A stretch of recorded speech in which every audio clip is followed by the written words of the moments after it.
آپ غور و فکر سے، ہم نہیں چاہتے ہیں کہ آپ فی البدی کوئی جواب دے دیں جو پھر آپ کے لیے مشکل ہو. ہم اسی لیے آپ کو ہر سوال نوٹ کر لیجئے، آرام سے جواب دے دیجئے. آپ خود اپنے لیے مشکلات کھڑی کر رہے ہیں، ہر سوال کے جواب دینے لگتے ہیں. ہم تو صرف آپ سے سوال پوچھیں، نوٹ کر لیجئے گا آگے چل کر کے. ٹھیک ہے؟ ہم دیکھیں، ہم ایک دوسرے سے بحث کرنے کے لیے نہیں بیٹھے ہیں. ہم آپ کے سننے کا، آپ نے چیلنج کیا ہے ایک قانون کو کہ یہ غیر آئینی ہے. یہ بہت فرق ہوتا ہے کہ ایک کہنے کے لیے کہ مجھے یہ قانون پسند نہیں ہے.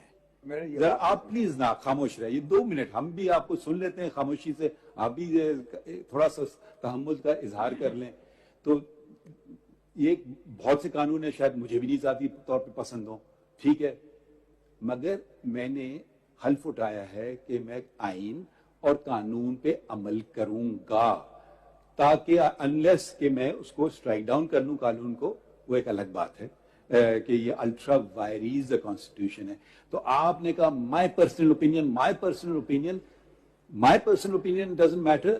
تو آپ کی بھی پرسنل اوپینین کی کوئی حیثیت نہیں ہے. آپ کو آئینی جواب ہر چیز کا دینا ہے کہ یہ اس آپ نے ایک بحث میں ایک آرٹیکل آئین کا آپ نے ریفر نہیں کیا کہ یہ کس آرٹیکل کے تصادم میں ہے.